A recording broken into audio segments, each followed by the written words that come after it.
एक बार एक ठग जिसका नाम मुरारी लाल था, शहर से लोगों को ठग कर अपने गांव लौट रहा था। ठगा हुआ धन उसकी घोड़ा गाड़ी में रखे एक बोरे में भरा हुआ था। वह बहुत ही प्रसन्न था। तभी उसकी दृष्टि दूर से आते एक व्यक्ति पर पड़ी। वह व्यक्ति भी एक ठग था। उसका नाम नगदी लाल था। वह मुरारी लाल ठग के ही गांव का था। दोनों एक दूसरे से अच्छी तरह परिचित थे, लेकिन अंदर ही अंदर एक दूसरे के कट्टर दुश्मन भी थे। उसको देखते ही मुरारी लाल मन ही मन घबराया और सोचने लगा कि अरे ये तो नगदी लाल ही मालूम पड़ता है। अगर इसे मेरी दौलत की भनक पड़ गई तो यह जरूर मुझे बेवकूफ बनाने की कोशिश करेगा। उधर नगदी लाल भी उसे पहचान चुका था और वह भी कुछ सोच रहा था कि ये तो मुरारी लाल है, लगता है शहर से काफी तगड़ा हाथ मार कर आ रहा है। दोनों एक दूसरे के निकट पहुंचने पर नगदी लाल बोला, अरे भाई मुरारी लाल, कहाँ से आ रहे हो? लगता है शहर से इस बार काफी तगड़ा हाथ मार कर लाए हो। उसकी बात सुनकर मुरारी लाल को मन ही मन में बहुत गुस्सा हो गया, लेकिन वह गुस्सा दिखाए बिना बहुत ही उदास स्वर में बोला, अरे नहीं भाई, तुम गलत समझ रहे हो। मैं तो ठगी का धंधा कब का छोड़ चुका हूँ। आजकल मैंने गले का छोटा मोटा व्यापार शुरू कर लिया हूँ। बस भाई किसी तरह गुजारा कर रहा हूँ। मुरारी लाल की बात सुनकर नगदी लाल मन ही मन मुस्कुराया। फिर उससे सहानुभूति जताते हुए बोला, शायद अनाज को शहर की मंडी में ले जाने के लिए तुमने यह मरियल सी घोड़ा गाड़ी खरीदी है। इस पर मुरारी लाल ने कहा, हाँ भाई, लेकिन आज तो इस मरियल घोड़ा गाड़ी की तरह ही मेरी किस्मत खोटी निकली। अनाज की एक ही बोरी लेकर शहर गया था और वह भी नहीं बिकी। नगदी लाल ने कहा, अरे भाई, व्यापार में तो मंदा गर्म चलता रहता है, लेकिन यह व्यापार तुमने अच्छा शुरू किया। मैं भी ठगी छोड़कर यही गले का व्यापार करने की सोच रहा हूँ, लेकिन तजुर्बा नहीं है, इसीलिए चाहता हूँ कि तुमसे सलाह ले लूं। मुरारी लाल ने इस पर कहा, जरूर जरूर, जब चाहे मेरे घर आ जाना। नगदी लाल बोला, ठीक है भाई, अभी तो मैं शहर जा रहा हूँ, वापस लौटकर तुमसे जरूर मिलूंगा। फिर दोनों ने आपस में विदा ली और मुरारी लाल ने अपनी घोड़ा गाड़ी को आगे बढ़ा दिया। कुछ कदम आगे बढ़ने के बाद नगदी लाल पलटा और मन ही मन में बुदबुदाया, मुझे मूर्ख समझता है, नोटों से भरी हुई बोरी को अनाज की बोरी बता रहा है। मैंने भी इसे 2 का पहाड़ा नहीं पढ़ाया, तो मेरा नाम नगदी लाल नहीं। मन ही मन उसने एक योजना बनाई। वह मुरारी लाल से आगे निकलने के लिए एक कच्चे रास्ते पर दौड़ा। उसने अपने कंधे पर लटकी हुई पोटली को खोला, उसमें से एक चमचमाती जूती निकालकर सड़क के बीचों बीच रख दी। फिर वह पुणे तेजी के साथ कच्चे रास्ते से होता हुआ आगे दौड़ पड़ा। काफी दूर निकलने के बाद वह पुनः सड़क पर पहुंचा और अपनी पोटली से जोड़ी की दूसरी जूती भी निकालकर सड़क के बीचों बीच रख दी। उसके बाद वह नजदीक की झाड़ियों में जा छिपा। वह मन ही मन अपनी योजना के बारे में सोच रहा था। मुरारी लाल अपनी मरियल घोड़ा गाड़ी से यहाँ से पहले वाली जूती तक पहुँचने में सड़क से लगभग 1 घंटा लग जाएगा, जबकि कच्चे मार्ग से पैदल वहां पहुंचने में सिर्फ 15 मिनट लगेंगे। वह समय की बचत और लालच में वह जरूर पैदल ही जाएगा और मैं इतनी देर में उसका माल लेकर रफू चक्कर हो जाऊंगा। थोड़ी देर के बाद मुरारी लाल पहले वाली जूती के पास पहुंचा तो उसे देखता ही रहा। तुरंत घोड़ा गाड़ी से उतरकर उसने जूती उठाई और दूसरी जूती के लिए इधर उधर नजर दौड़ाने लगा। लेकिन जब उसे दूसरी जूती आसपास कहीं दिखाई नहीं दी तो वह जूती को वहीं पर छोड़कर घोड़ा गाड़ी पर चढ़कर आगे बढ़ गया।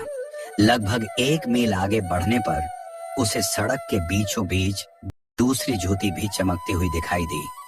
उसे देखने के बाद वह मन ही मन सोचने लगा, अरे यह तो पहले वाली जूती की जोड़ीदार मालूम पड़ती है। मैं भी कितना मूर्ख हूँ। यदि वह जूती भी उठा लाया होता तो अब मेरे पास एक कीमती और सुंदर जूती का जोड़ा होता। लेकिन मैं इस मरियल घोड़ा गाड़ी पर पहले वाली जूती को लेने जाता हूँ तो कम से कम 1 घंटा लग जाएगा और हो सकता है इसी बीच उस जूती को कोई और उठा ले जाए। यदि मैं कच्चे मार्ग से दौड़कर जाऊं तो उस स्थान पर पहुंचने में मुझे केवल 10 मिनट ही लगेंगे। दिमाग में यह विचार आते ही उसने खोजपूर्ण निगाहों से इधर उधर देखा। उसे कोई दूर दूर तक दिखाई नहीं दिया। जब उसे इत्मीनान हो गया तो उसने घोड़ा गाड़ी को सड़क के किनारे थोड़ा अंदर ले जाकर एक पेड़ से बांध दिया और पीछे की जूती लाने के लिए कच्चे मार्ग पर दौड़ पड़ा। मुरारी लाल के वहां से जाते ही नगदी लाल झटपट झाड़ियों से बाहर आया और नोटों से भरी हुई बोरी को अपने कंधों पर लादकर सरपट अपने घर दौड़ गया। घर पहुंचने पर उसने अपनी पत्नी को सारी बात बताई। फिर जल्दी से अपनी पत्नी से बोला, अब तुम जल्दी से सारे धन को भूसे के ढेर में छिपा दो, मैं बाग के अंधे कुएं में जाकर छिप जाता हूँ। मुरारी लाल, आए तो कह देना कि शहर गए हैं और अभी तक लौटे नहीं हैं। पत्नी ने सब कुछ समझकर कहा। ठीक है, तुम किसी बात की चिंता न करो, मैं सब संभाल लूंगी। उधर जब मुरारी लाल जुती को लेकर वापस लौटा तो घोड़ा गाड़ी में नोटों से भरी हुई बोरी को गायब देखकर उसे बेहोशी आने लगी, लेकिन जल्दी उसने अपने आप को संभाला। उसे समझते देर न लगी कि यह सारी कारस्तानी उस ठग नगदी लाल की ही होगी। फिर वह घोड़ा गाड़ी पर सवार होकर नगदी लाल के घर की ओर चल पड़ा। काफी देर बाद शाम को नगदी लाल के घर पहुंचा। घर पहुंचकर उसने नगदी लाल के बारे में उसकी पत्नी से पूछा तो पत्नी ने वही जवाब दिया जो नगदी लाल ने उसे समझाया था। मुरारी लाल को समझते देर न लगी कि नगदी लाल की पत्नी साफ झूठ बोल रही है। मन ही मन में वह विचार करने लगा, यह औरत तो साफ झूठ बोल रही है, जरूर वह कहीं छिप गया है। खैर, कब तक छिपेगा, मैं भी पता लगा ही लूंगा। मैं भी उसे 4 का पहाड़ा ना पढ़ाया तो मेरा नाम मुरारी लाल नहीं। यही सोचता हुआ मुरारी लाल मन महसूस कर घर वापस चला गया। उसके बाद मुरारी लाल रोज सवेरे नगदी लाल के घर जाता, उसकी पत्नी से नगदी लाल के विषय में पूछता, पर हमेशा उसे एक ही जवाब मिलता, अभी तो वह लौटे नहीं है। भैया और मुरारी लाल निराश होकर वापस लौट जाता। कुछ दिन बीतने के बाद मुरारी लाल ने नगदी लाल की पत्नी पर नजर रखने की ठान ली। उसने एक दिन देखा कि नगदी लाल की पत्नी हाथ में एक पोटली लेकर कहीं पर जा रही है। मुरारी लाल उसका पीछा करने लगा। मुरारी लाल ने देखा कि वह एक बाग के अंदर प्रवेश कर गई और कुएं की ओर बढ़ने लगी। मुरारी लाल ध्यान से उसे देखने लगा। उसने देखा कि नगदी लाल की पत्नी ने अपनी पोटली को एक रस्सी के सहारे से कुएं में लटका दिया। मुरारी लाल समझ गया कि नगदी लाल उस कुएं में है। उसकी पत्नी उसके लिए पोटली में भोजन लेकर जाती है। यह सब देखकर मुरारी लाल वापस चला गया। अगले दिन वह योजना बनाकर स्वयं सूखी रोटियां लेकर बाग में नगदी लाल की पत्नी के आने से पहले ही कुएं पर पहुंच गया। फिर उसने भी पोटली को रस्सी के सहारे लटका दिया और नगदी लाल की पत्नी की आवाज निकालते हुए बोला, रोटियां ले लो जी। अब क्योंकि वह एक ठग था तो उसके लिए दूसरों की आवाज निकालना ज्यादा मुश्किल काम नहीं था। नगदी लाल ने तुरंत पोटली रस्सी से खोल ली, किंतु पोटली में सूखी रोटियां देखकर वह गुस्से से चीख उठा, अरे कमबख्त, आज ये सूखी रोटियां लेकर क्यों आई है? क्या घर में घी का अकाल पड़ गया है?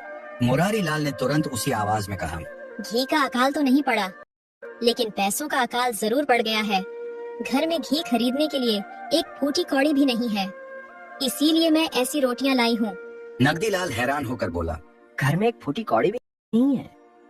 अरे भगवान, कहीं तेरी मति तो खराब नहीं हो गई? अभी जो मैं इतना सारा धन कमा कर लाया था उसका क्या हुआ? कि उस नोटों की बोरी को आग लगा दी? नोटों की बात सुनकर मुरारी लाल की आंखों में चमक आ गई, लेकिन अपनी प्रसन्नता को दबाते हुए उसने उसी आवाज में कहा, लेकिन मैं तो भूल गई हूँ कि तुमने वह धन कहाँ पर छुपाया है। तब नगदी लाल ने कहा, अरे भगवान, मेरे कहने पर ही तो तूने उसे भूसे के ढेर में छुपाया था। मुरारी लाल प्रसन्नता से बोला, वह हो, अब याद आया, सच में मैं तो उस बोरे के बारे में भूल ही गई थी। अच्छा, अब मैं जाती हूँ, कल से तुम्हारे लिए घी में छुपड़ी हुई रोटी लेकर आया करूँगी।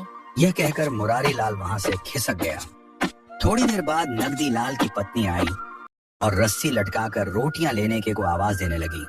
अपनी पत्नी की आवाज सुनकर भीतर छिपा हुआ नगदी लाल चौंक पड़ा और बोला, अरे भगवान, आज वास्तव में तेरी याददाश्त कमजोर हो गई है।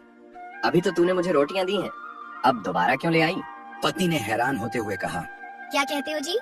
मैं तो पहली बार ही रोटियां लेकर आई हूँ। अगले ही क्षण एक विचार आते ही नगदी लाल ने कहा, जल्दी से मुझे बाहर निकाल। नगदी लाल की पत्नी ने रस्सी खींचकर उसे बाहर निकाला। बाहर निकलते ही नगदी लाल घर की ओर दौड़ पड़ा। दौड़ते दौड़ते उसकी पत्नी ने पूछा, अरे क्या हुआ, कुछ बताओगे भी?